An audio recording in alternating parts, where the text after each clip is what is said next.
So you're getting intellectual property or you already have it. Now, there's potentially some benefits of holding your intellectual property of patents and trademarks in a separate entity. Do you want to quick explain that, Paul?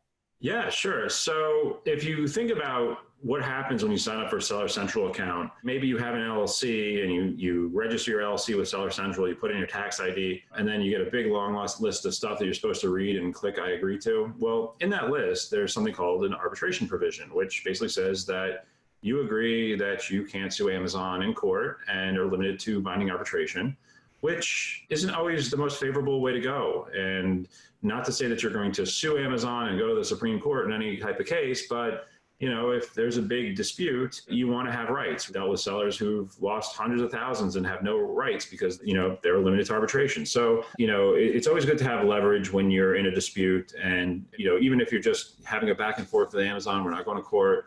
But one way to have leverage is to be in a position where you can actually sue in court and not be in arbitration. And one way potentially to do that is to actually have your intellectual property held in a separate company than the company that's doing business with Amazon.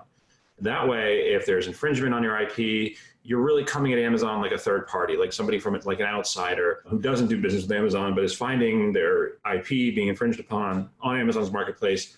That person's going to have superior rights than a company that's actually doing business with Amazon. So a thing to consider, and something we do when we work with our sellers when we structure them, is to consider whether or not we want to have IP held in separate company, in an IP holding company, for many reasons, but that certainly being one of them, and sort of maintaining that leverage in case we need to get, for example, if we need to get a hijacker off who's infringing and we want to, show we mean business and have a little bit more bite, not just some bark, it helps to have a separate holding company.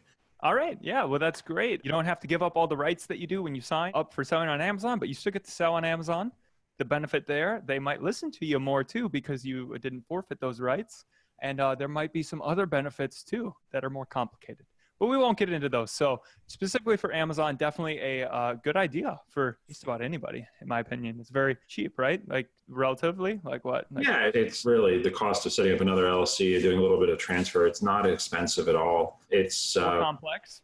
Like no, not too complex. It's not going to trigger, complicated. It's not going to make your tax situation different if you do it right. I mean, and again, from an asset protection standpoint, as we talked about earlier, it's a good idea to oftentimes to do that as well. But until Amazon gets wise of it and changes their terms and conditions, it's something that, sellers can use right now as a way of getting leverage when, Amazon's not doing what they need to be doing, which is taking down the infringers.